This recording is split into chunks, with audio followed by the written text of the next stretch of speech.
Hello everyone, welcome to Apti Plus, the Academy for Civil Services. Today we are here to discuss the UPSC weekly current affairs, and these current affairs are covered from 24th of January to 31st of January.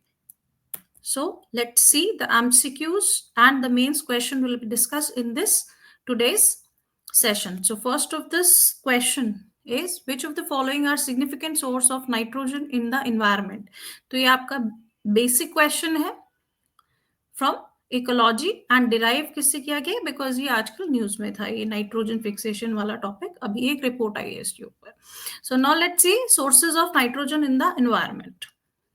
And options, the statements are the lightning, biological nitrogen fixation, volcanic eruption, industrial emission, weathering of rocks. And here the answer is 1, 2, 3, 4. Weathering of rocks से directly environment में nitrogen नहीं जाता है. तो let's see the explanation part also कि how these sources contribute. तो आपका correct answer तो वेदरिंग ऑफ रॉक के अलावा सारा है. अभी एफएओ की एक रिपोर्ट रिलीज हुई है जिसमें लिखा है सस्टेनेबल नाइट्रोजन मैनेजमेंट इन एग्री फूड सिस्टम्स. किसकी रिपोर्ट है? रिपोर्ट का नाम highlighting the state of the nitrogen pollution. अब हमारे एनवायरनमेंट में, एटमॉस्फेयर में नाइट्रोजन का 78% होता है. बट अगर इससे ज्यादा sources external, that is anthropogenic होता है, तो that causes your pollution. And largely हमें नाइट्रोजन ऑक्साइड्स कहाँ से मिलते हैं? और ये जो क्वेश्चन है आपका नाइट्रोजन साइकिल से रिलेटेड भी है. तो नाइट्रोजन जो एसेंशियल एलिमेंट है हमारा एनवायरनमेंट में, that is very important for your bio geochemical cycles and it is release from two sources, natural and anthropogenic. Natural हमें पता ही है एंड एंथ्रोपोजेनिक ह्यूमन बेस्ड होती है. ठीक है, तो जो नेचुरल सोर्सेज होती हैं उसमें एक लाइटनिंग आता है. लाइटनिंग में क्या होता है? जब हमारे जो क्लाउड्स होते हैं, थंडर स्टॉर्म्स आते हैं, उनमें जो एनर्जी, जो चार्ज होता है, जब वो आपस में रिएक्ट करते हैं तो नाइट्रोजन से कंबाइन होकर ऑक्सीजन नाइट्रोजन ऑक्साइड्स बनाते हैं. नाइट्रोजन के मॉलिक्यूल्स होते हैं, वो ब्रेक हो जाते हैं, तो और फिर वो पानी में डिसॉल्व हो जाते हैं, जिससे कि हमारा नाइट्रिक एसिड, एसिड रेन का एक कंपोनेंट नाइट्रिक एसिड भी होता है. तो इसको हम एटमॉस्फेरिक नाइट्रोजन फिक्सेशन भी कहते हैं, ये कह सकते हैं. लाइटनिंग एक सोर्स है आपकी नाइट्रोजन की. दूसरा होता है बायोलॉजिकल नाइट्रोजन फिक्सेशन, जो इसमें भी दो टाइप के होते हैं. एक तो होते हैं जो कि रूट नोड्यूल्स में, लेग्यूमिनस जो प्लांट्स होते हैं, फॉर एग्जांपल राइजोबियम, और एक होते हैं फ्री लिविंग बैक्टीरिया जो नाइट्रोजन रिलीज करते हैं, for example Azotobacter and cyanobacteria, blue green algae. ये क्या करते हैं? एटमॉस्फेयर से नाइट्रोजन लेते हैं, उसको अमोनिया में कन्वर्ट करते हैं, जो कि फिर प्लांट्स उसको यूज करते हैं. तो इस प्रोसेस को, इस साइकिल को हम nitrogen biologically fixation of nitrogen कहते हैं, and this is one of the major source of your nitrogen. Another thing is volcanoes से इरप्शन में नाइट्रोजन, सल्फर सारे कंपाउंड्स निकलते हैं. उसके अलावा एंथ्रोपोजेनिक में वी हैव इंडस्ट्रियल एमिशंस, जो हमारे फॉसिल फ्यूल्स होते हैं, कोल होते हैं, इंडस्ट्रीज से, फर्टिलाइजर इंडस्ट्री से, एबर वॉश प्रोसेस में कंटिन्यूअसली नाइट्रोजन ऑक्साइड्स निकलते रहते हैं, and which later turn into nitrates and contribute to the nitrogen cycle. So ये एंथ्रोपोजेनिक सोर्स होती है.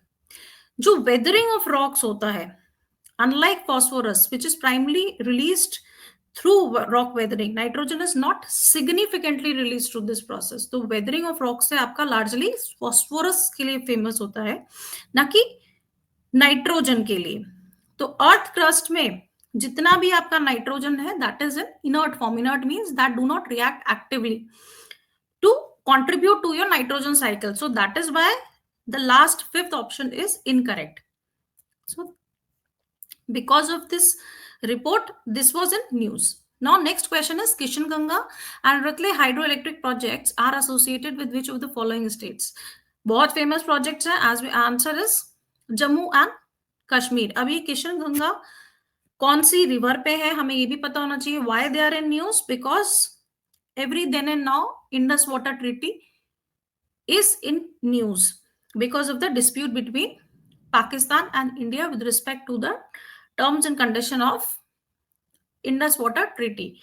तो there was the neutral expert, as हमें पता है कि ये जो इंडस वाटर ट्रीटी हुई है वर्ल्ड बैंक के सुपरविजन में हुई है, और इसमें ये होता है कि कोई भी अगर कंफ्यूजन होता है, कोई डिस्प्यूट होता है, there will be first step by step process दे रखा है। तो उसमें एक प्रोसेस जो फर्स्ट स्टार्ट होता है कि we'll appoint a neutral expert.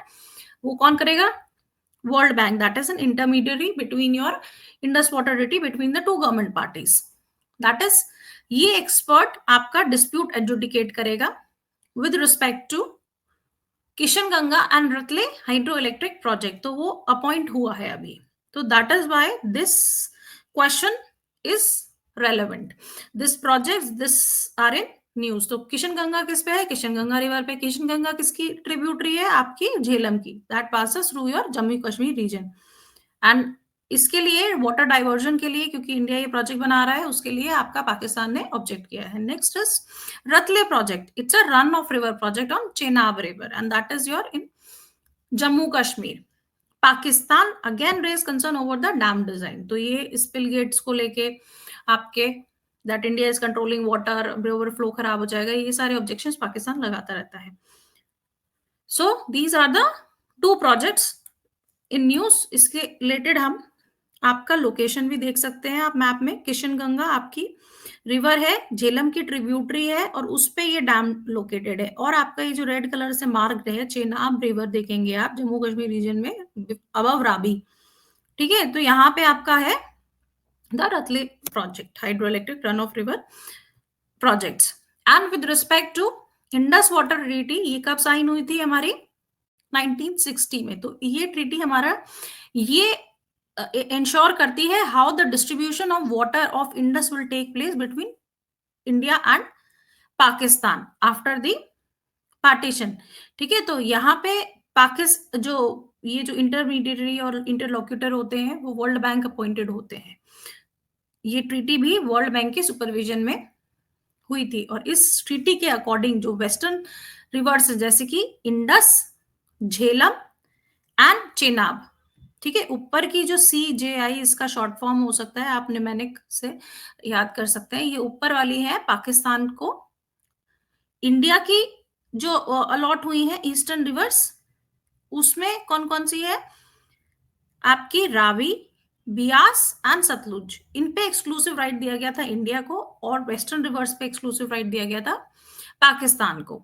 But कुछ limited rights with respect to western river, that is Chenab, Jhelum, Indus, were given to India for the usage. तो कौन से टाइप का यूसेज? जैसे कि इरिगेशन के लिए पानी को यूज कर सकते हैं, या run of river power plants के लिए, बट बहुत स्टोरेज नहीं करेंगे बेसिकली। ठीक है, आप पानी रोक नहीं सकते उन रिवर्स का, और ना कि स्टोर कर सकते कि बाकी पाकिस्तान में फ्लो कम हो। ठीक है, तो ये हमारा जो वेस्टर्न रिवर्स का कंट्रोल है पाकिस्तान के पास है।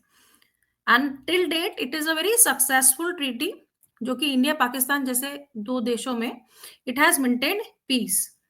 ठीक है, but continuously it remains in news, so we should know. And there is another dam on this Chenab river, जो न्यूज में रहता है, वो है आपका बागलीहर डैम। ठीक है, तो एक तो रतले है, बागलीहर है चेनाब पे, किशन गंगा हम बना रहे हैं, किशन गंगा रिवर जो कि झेलम की ट्रिब्यूटरी है। सो this was all with respect to this question.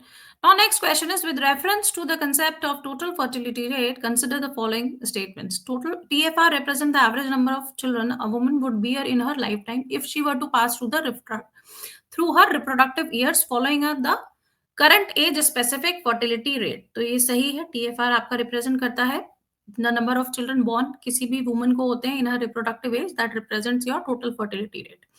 जो रिप्लेसमेंट लेवल होता है, TFR of 2.1 is considered the replacement level fertility for the population. Yes, it is true. जिस रिप्लेसमेंट लेवल क्या होता है आपका? वो लेवल ऑफ TFR जहां पे पॉपुलेशन ना तो ज्यादा होगी एक्सट्रीमली, ना कम होगी, बैलेंस पॉपुलेशन रहेगी।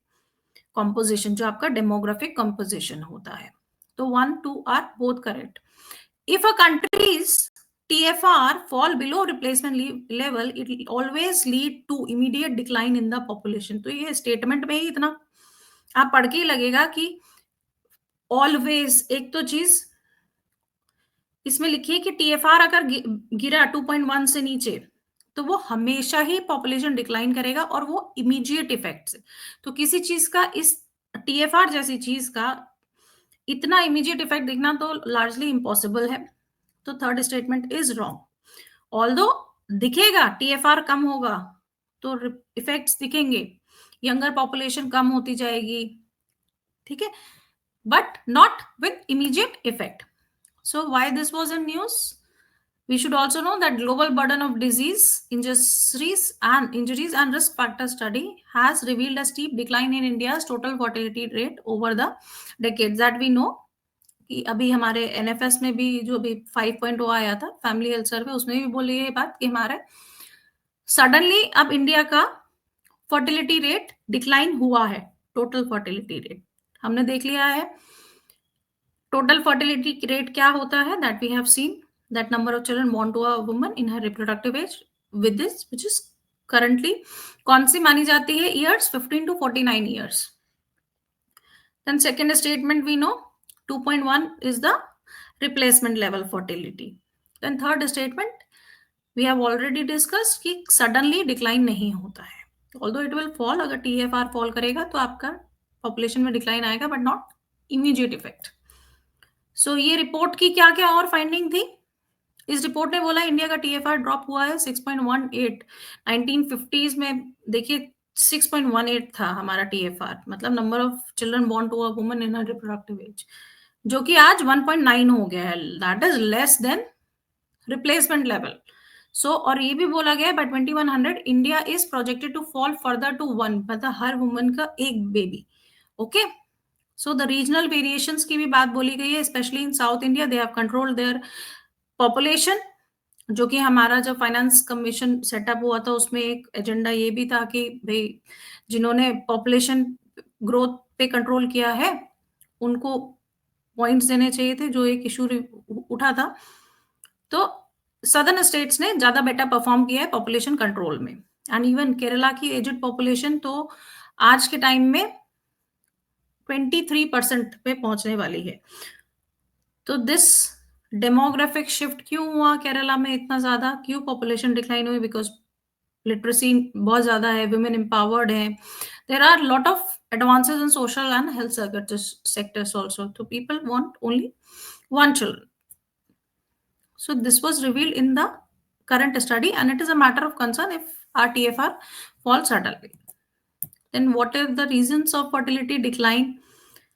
One is socio-economic cultural factors, that India has one of the oldest birth control family planning, but factors like female literacy, workforce participation and empowerment had greater influence. भाई women हमारे घर की पढ़ेंगी, बड़ी empowered feel करेंगी, so they उसमें एक attitude change आता है towards marriage, towards the conception, towards reproduction, तो डिलेज होती हैं मैरिज में, फिर मदरहुड डिले भी आता है, तो that is why fertility decline होती है। By the people are getting more career oriented. Next is health and migration issues. क्यों बढ़ रहे हैं? बिकॉज फैमिलीज, न्यूक्लियर फैमिलीज होती हैं वो भी दूर दूर जा रही हैं, कई बार इनफर्टिलिटी इश्यूज भी होते हैं मेन एंड वुमेन में, ठीक है, तो एक एक्सेप्टेंस हो गई है अबॉर्शंस कराना, तो एक ये भी एक कारण है आपका फर्टिलिटी रेट का डिक्लाइन होने का।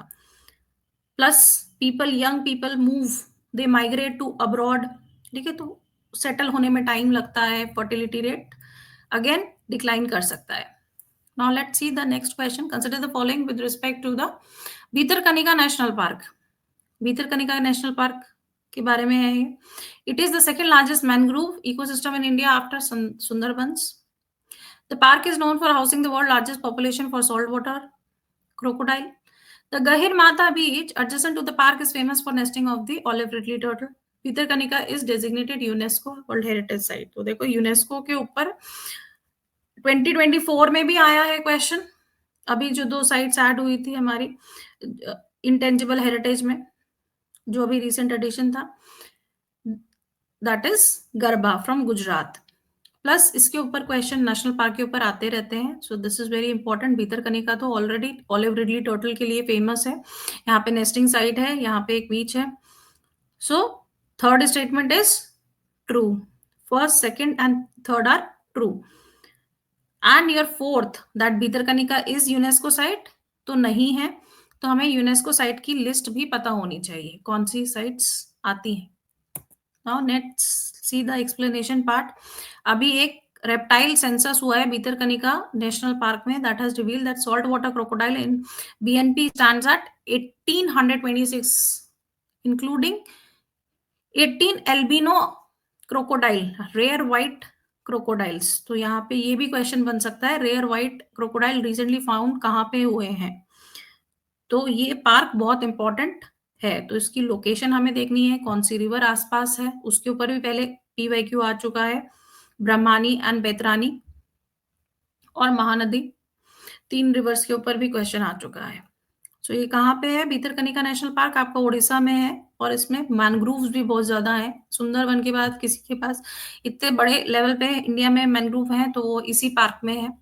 And it is a very estuarine vast area of estuaries and mangroves, and that is what makes it as a ecotone, means जहाँ पे दो ecosystem merge हो रहे हैं, and this is very biodiverse system. Plus it has world's largest population of salt water crocodile, तो ये भी हमें याद रखना चाहिए. और सॉल्ट वाटर क्रोकोडाइल की लेंथ होती है लगभग 20 फीट, इट्स ह्यूज. ठीक है, तो इन क्रोकोडाइल के लिए बहुत इंपॉर्टेंट है ये पार्क. नेक्स्ट इज स्टेटमेंट के लिए है गहीर माथा. ये फेमस है आपका अरीबाडा के लिए. अरीबाडा क्या होता है? जब एक सीजन आता है जहां पे ऑलिव रिडली टर्टल्स, जो कि सबसे छोटे टर्टल्स होते हैं, ठीक है, ये आते हैं और नेस्टिंग करते हैं. और उस नेस्टिंग प्रोसेस को क्या कहते हैं? अपनी जो बीच होता है उस पे गड्ढे बना के उसमें एग्स ले करते हैं, फिर वो वापस चले जाते हैं. उनमें से वो न्यू टर्टल्स निकलते हैं and then they move towards the sea. तो इस पूरे प्रोसेस को हम कहते हैं arribada. But Bhitarkanika is not a UNESCO site, although it is Ramsar wetland. Okay, this we should know. आपका सुंदरबन यूनेस्को टाइटल होल्ड करता है. It is the only mangrove ecosystem that holds the UNESCO status. तो ये भी important है. Then what else is important? World's highest density of saltwater crocodile are found in this national park. Now let's see the next question. Term principal purpose test, PPT. ये PowerPoint presentation नहीं है, it is term principal purpose test. तो इसकी full form भी पूछ सकते हैं. अभी न्यूज में है with respect to which of the following, and it's international taxation. सो अभी हम देखते हैं पीपीटी होता क्या है. तो न्यूज में क्यों है? सीबीडीटी ने एक नया गाइडलाइन स्टार्ट करी है, लॉन्च करी है, for applying this principle purpose test under the double taxation avoidance agreement aiming to prevent tax avoidance. तो ये डबल टैक्सेशन अवॉइडेंस अग्रीमेंट क्या होता है? दो कंपनी है, सपोज कोई कंपनी है इंडिया में भी काम कर रही है, यूएस में भी काम कर रही है.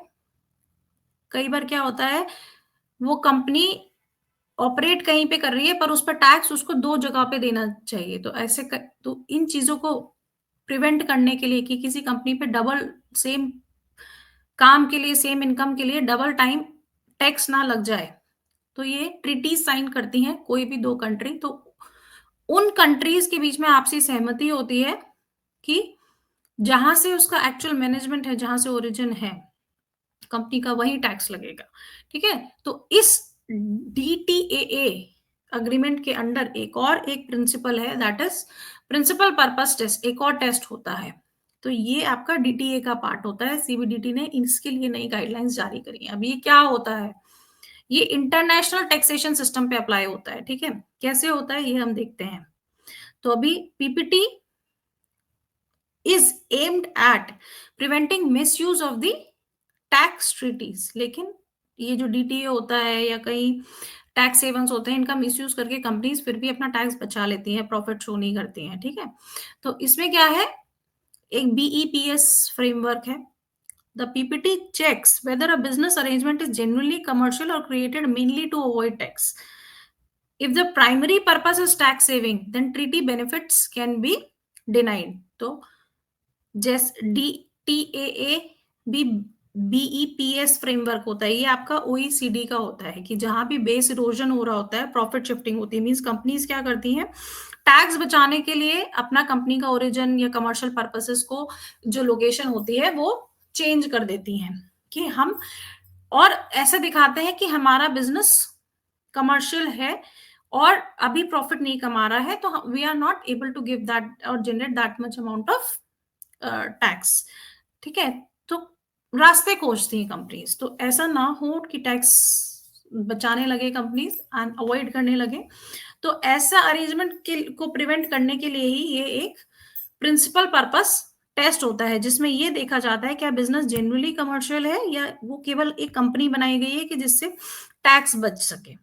ठीक है, तो अगर ऐसे टैक्स बचाने के लिए सिंपली काम करा जा रहा है, so that benefits could be denied, benefits of the DTA, benefits of other tax treaties can be denied to that company। ठीक है, अब ये न्यू गाइडलाइंस हैं, I have given you, you can read the PDF, but इतना ज्यादा detail में जाके I don't think कि इकोनॉमी में क्वेश्चन आपसे पूछेंगे। Okay, but you can read once. Next is with reference to scramjet engines. Consider the following statements. Scramjet engines operate efficiently at subsonic speeds. तो ये तो बिल्कुल ही गलत है। स्क्रैमजेट तो हाइपरसोनिक स्पीड पे काम करते हैं। They are very fast. They require onboard oxidizer for combustion. Scramjet लाए इसीलिए गए थे scramjet engine, because oxidizer means जो फ्यूल को जलाने के लिए ऑक्सीजन हम रॉकेट में या इंजन में लेके जाते थे, वो बहुत स्पेस घेरता था, प्लस वो हैवी कर देता था। तो उसको हटाने के लिए हम स्क्रैमजेट इंजन लाए थे कि जो कि बाहर की हवा की ऑक्सीजन ले सके।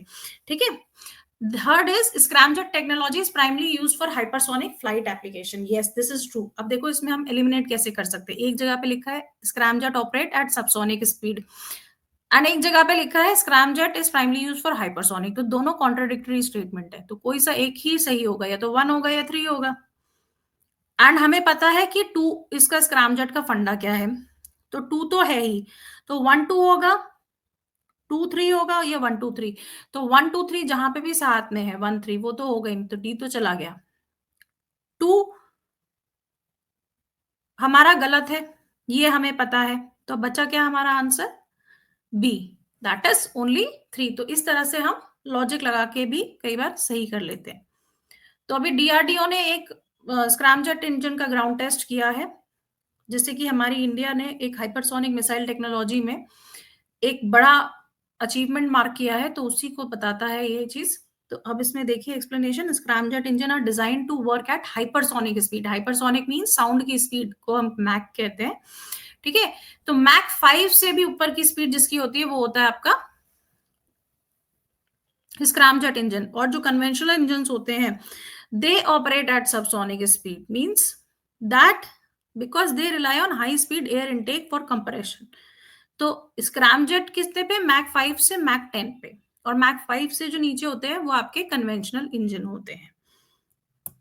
Next statement is scramjet are air breathing engine, mean सांस हवा से लेते हैं, तो उनकी जो ऑक्सीजन रिक्वायरमेंट होती है फ्यूल बर्न करने के लिए, उनको अपने रॉकेट में ऑक्सीजन कैरी नहीं करना पड़ता, रादर वो बाहर से एयर से ऑक्सीजन ले लेते हैं एंड मोर एफिशिएंट होते हैं for long distance. Okay, the next is scramjet are designed for hypersonic speed, means very fast speed, and not for subsonic. India has successfully tested a scramjet engine on 2016 under hypersonic technology demonstrator vehicle HSTDV program। तो पहले भी India कर चुका है, अभी दोबारा से हुआ है, तो that's why this was in news. और नेक्स्ट क्वेश्चन, 76 रिपब्लिक डे, अभी हमारा 26 जनवरी को हमने रिपब्लिक डे मनाया है, तो उसके ऊपर ये क्वेश्चन है, कुछ फैक्ट्स हैं। देखो पहले तो हमें याद रहना चाहिए कौन सा गणतंत्र दिवस था ये था 76। इसकी थीम क्या थी, all the statements are correct, हमें I am telling you the answer. तो हम इस क्वेश्चन से थोड़े फैक्ट्स याद कर लेते हैं। थीम थी स्वर्णिम भारत, विरासत और विकास। And who was the chief guest? President of Indonesia. For the first time, a tri-service tableau was also featured. So all the statements, all the facts are correct. तो इंडोनेशिया आया, ट्राई सर्विस का एक झांकी निकली, और हमारा भारत हमारा जो गणतंत्र दिवस का थीम था वो था स्वर्णिम भारत, विरासत और विकास. So now Prabowo Subianto, Indonesian president, was your this year's republic days chief guest. And की हाईलाइट क्या थी रिपब्लिक डे की टेब्ल्यू की जो आपका ट्राई सर्विस था, that that there is a synergy between army, navy and air force. तो एक हमने अपनी शक्ति का बल प्रदर्शन किया है. ठीक है. तो और टेब्ल्यू का, डीआरडीओ के टेब्ल्यू की क्या थीम थी? रक्षा कवच, multi layer protection again multi domain threats. So this was all. Next is with respect to ad hoc judges in Supreme Court, which of the following are correct statements? Answer is 3 and 4 B. तो अभी हम देख लेते हैं क्या लिखा है. पहला statement, CJI can appoint ad hoc जज विदाउट कंसल्टिंग द प्रेसिडेंट. तो देखो ये तो खुद में ही एक इतना बड़ा स्टेटमेंट बोल दिया कि आपको कंसल्ट ही नहीं करना है, बल्कि जज के अपॉइंटमेंट में तो प्रेसिडेंट होता ही होता है अपॉइंट. तो ऐसा नहीं कर सकते हैं सीजीआई कि प्रेसिडेंट के ओपिनियन नहीं लेंगे, कंसल्ट ही नहीं करेंगे. तो first is wrong. First wrong होते बी एंड डी बचता है. And second statement is ad hoc judge is appointed from among the retired judges of Supreme Court only. ऐसा नहीं है. ad hoc वाले जो करंट सर्विंग है वो भी हो सकते हैं. Then third statement is ad hoc judges are appointed under Article 128 of the Indian Constitution. So this is correct. Next is ad hoc judges enjoy the same power jurisdiction as regular Supreme Court judges. Yes. चाहे हम कोई भी जज को, for example चाहे आप इसे किसी और चीज से भी कंपेयर कर सकते हैं, तो वाइस प्रेसिडेंट प्रेसिडेंट की पोस्ट पे बैठते हैं या कोई और जज आपका सुप्रीम कोर्ट की जज पे सीट पे फॉर द टाइम बीइंग बैठते हैं, तो उनको उसी लेवल की पावर दी जाती है जो एक सुप्रीम कोर्ट जज एंजॉय करते हैं. ठीक है. तो 3 and 4 are correct. Supreme court suggested कि हमें अपॉइंटिंग रिटायर्ड जजेस on ad hoc basis to address the backlog. तो अभी ये हुआ है कि अब हम एड हॉक जजेस को अपॉइंट करेंगे रिटायर्ड वाले. ठीक है. बिकॉज बहुत ज्यादा हमारा केसेस का बैकलॉग है. सो रिवाइजिंग, अभी सुप्रीम कोर्ट ने अपनी ये रूलिंग 2021 की रिवाइज करी है. 21 में बोला था कि हम स्पेसिफिक केसेस में करेंगे, पर आप कहते हैं कि नहीं करना पड़ेगा because there are lot of cases, pendency बहुत ज्यादा है. ठीक है. अब इसका एक्सप्लेनेशन देखें तो एड हॉक मतलब क्या होता है? जो एड ऑन बेसिस पे आपके टेम्पररी जो भी जजेस अपॉइंट होते हैं, जब भी जो लैक ऑफ कोरम हो या बहुत ज्यादा वर्कलोड हो आपका सुप्रीम कोर्ट में, मींस पूरी जो जज की बेंच जो होती है वो पूरी नहीं हो, उसमें प्रॉपर नंबर ऑफ जजेस नहीं हो, तो उसको फुलफिल करने के लिए भी अपॉइंट कर सकते हैं. प्लस या बहुत ज्यादा काम हो तो भी कर सकते हैं. किस आर्टिकल के अंदर होता है? This happens under your article 128. So your statement 1 is incorrect because CJI unilaterally नहीं करना पड़ता. According to Article 128, President must grant permission before ad hoc judge can be appointed. तो President की permission is must, and तो CJI must consult the President and may also consult other Supreme Court judges before recommending a name. तो Supreme Court के बाकी judges से भी पूछना पड़ता है plus President. Next is statement 2 is that ad hoc judges are not limited to retired. According to Article 128, ad hoc can be appointed from retired judges, sitting judges of High Court who are qualified to be Supreme Court judges, High Court justices or judges may be called upon to act as an ad hoc judge also. ठीक है. So second statement with respect to ad hoc judges wrong. Constitutional provision 128 है, उसमें लिखा गया है chief justice may with the previous consent of the president request a person who has held the office of judge of Supreme Court or judge of High Court to sit and act as a judge of Supreme Court. तो दोनों का नाम है, supreme court का जज हो या high court का जज हो, जो इतना क्वालिफाई हो कि they can be act as a Supreme Court judge, then that person can be appointed by president or with the previous consent of president as a ad hoc judge. Next, we know same privileges enjoy करते हैं. Next is the term Cape Town Convention recently heard in news is related to which sector? Airline sector. तो अभी union cabinet ने approve किया है environment protection and enforcement of interest in aircraft objects bill, ये एक नया bill आया है, to strengthen India's aviation framework and align it with the global standards. तो ये कन्वेंशन एक इंटरनेशनल ट्रीटी है आपकी that allow creditors such as lessors, lenders, financier to repossess high value mobile asset aircraft, engines, helicopter if the airline default on the lease payment। तो इस treaty में ये लिखा हुआ है अगर किसी ने उधारी पे पैसा दिया है किसी एयरलाइन को और वो एयरलाइन ने असेट खरीद लिए है तो वो उन असेट्स को उस एयरलाइन से वापस ले सकते हैं अगर वो एयरलाइन अपना पेमेंट लीज का पूरा नहीं कर रहे हैं, टाइमली पेमेंट, या चल नहीं रही है, कोई डिफॉल्ट कर रहे हैं। और ये कहाँ अडॉप्ट करी थी convention? Cape Town south Africa में इन 2001। तो इंडिया भी कुछ ऐसा टाइप का फ्रेमवर्क लाना चाह रहा है। For that they have imposed this bill which has provisions equal to that of Cape Town convention, जिसको हम कहते हैं convention of international interest in mobile equipment and protocols on matter specific to aircraft equipments. So this was with respect to airline sector. तो इसके की features क्या है? India ने ये कन्वेंशन कब साइन करी है? 2008 में, बट अभी रेटिफाई नहीं करी है, तो इसलिए इंडिया पे ये प्रोविजंस लीगली बाइंडिंग नहीं रहते हैं। And next is India is the world third largest domestic aviation market after US and China. तो बाकी डिटेल्स इस कन्वेंशन से related you can read out in the PDF section. Now next let's see the mains question. अभी lateral entry बहुत ज्यादा news में है, तो what is the lateral entry scheme of government into civil service and what are its merits and demerits. तो according to the mains question आपका एक intro होगा, बॉडी होगा, कंक्लूजन होगा। तो पहले आप समझाएंगे कि लेटरल एंट्री स्कीम क्या है गवर्नमेंट की। It enables private sector professional to join the senior bureaucracy, senior level above the joint secretary level on contract into the government। ठीक है, तो ये होता है। और 2019 से ही गवर्नमेंट आपका लेटरल एंट्री प्रमोट कर रही है और 63 अपॉइंटमेंट्स अभी तक हुए हैं। बट कंसर्न्स है उसकी statutory reservations for the marginalise community को लेके बहुत सारे चैलेंजेस हैं। तो व्हाट आर दोस चैलेंजेस? सबसे पहले तो कॉन्स्टिट्यूशनल वैलिडिटी कहाँ से है? तो it is conflicting with your 309 article, जिससे कि आपके जो सर्विस में अपॉइंट हो सकते हैं वो लोग जो कि एक कानून के द्वारा, एक अथॉरिटी के द्वारा ही अपॉइंट हुए हों, रिक्रूटमेंट हो, उन्हीं को वो कंडीशन ऑफ सर्विस प्रोवाइड की जाएगी। ठीक है, तो ये कॉन्स्टिट्यूशनल वैलिडिटी को भी इसके एक चैलेंज है।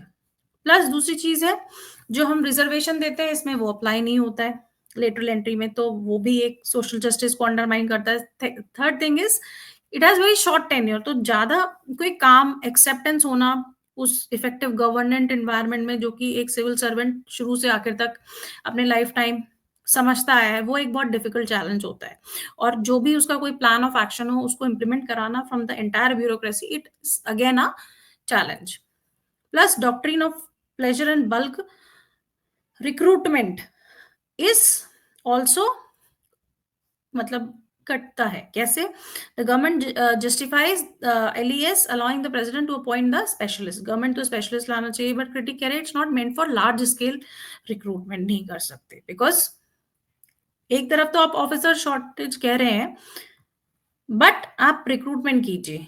ठीक है, प्लस कॉन्फ्लिक्ट ऑफ इंटरेस्ट हो सकता है प्राइवेट सेक्टर का कोई इंटरेस्ट यहाँ से आपका गवर्नमेंट की सेंसिटिव इंफॉर्मेशन को भी रिग्रेस वेटिंग नहीं हुए और बैकग्राउंड चेक इतने बेटर नहीं हुए तो कोई प्राइवेट सेक्टर में रिवील हो जाए तो कॉन्फ्लिक्ट ऑफ इंटरेस्ट हो सकता है। Bureaucratic moral can be hampered also, so these can be few challenges. So advantages क्या है? डेफिनेटली स्पेशलाइज्ड एक्सपर्टीज आएगी, शॉर्टेज जो वैकेंसीज, हायर लेवल टैलेंट आएगा, जो भी हमारे शॉर्टेजेस हैं वैकेंसीज में वो भी फुलफिल होंगे। प्लस वर्क कल्चर इंप्रूव होगा, new type of management techniques we will learn, and there will be inclusive governance, means both private sector expertise, all the stakeholders will be involved with the government. So that are the advantages. Now how you will write? You will conclude that dual entry system होना चाहिए as per your D Subbarao has suggested, जिसमें traditional recruitment भी चलेगा plus उनकी mid career level पे recruitment हम add on कर सकते हैं in the domain expert time, जो कि 37 to 42 होता है। Plus we can also relax the age limit for joint secretary positions to attract the younger talent, जो कि यंगर ऑफिसर्स है उनको आप प्रमोट कीजिए, अपने सिस्टम में से भी आप प्रमोट कर सकते हैं। तो this was also suggested by D Subbarao. Next is training देना चाहिए लेटरल एंट्रेंस, अगर आप बुला रहे हैं तो उनको एडमिनिस्ट्रेटिव ट्रेनिंग की बहुत ज्यादा जरूरत है। वो एक्सपीरियंस, वो transition from private to government is also important. Plus we should also do the similar things with your IAS IPS already selected candidates also, that they should also get some private sector exposure. So that way you can conclude ki okay, lateral entry is good, but we should also take due concerns of the governance, of the management and of the bureaucracy's morale. ठीक है, applied logic से हमें इसको slow process में हमें ये process मतलब lateral entry हम अप्लाई कर सकते हैं। तो इस तरह से बैलेंस्ड आंसर लेना है, ये नहीं कहेंगे कि लेटरल एंट्री खराब है, ये अच्छी है। सो this was all for today's discussion. Thank you very much.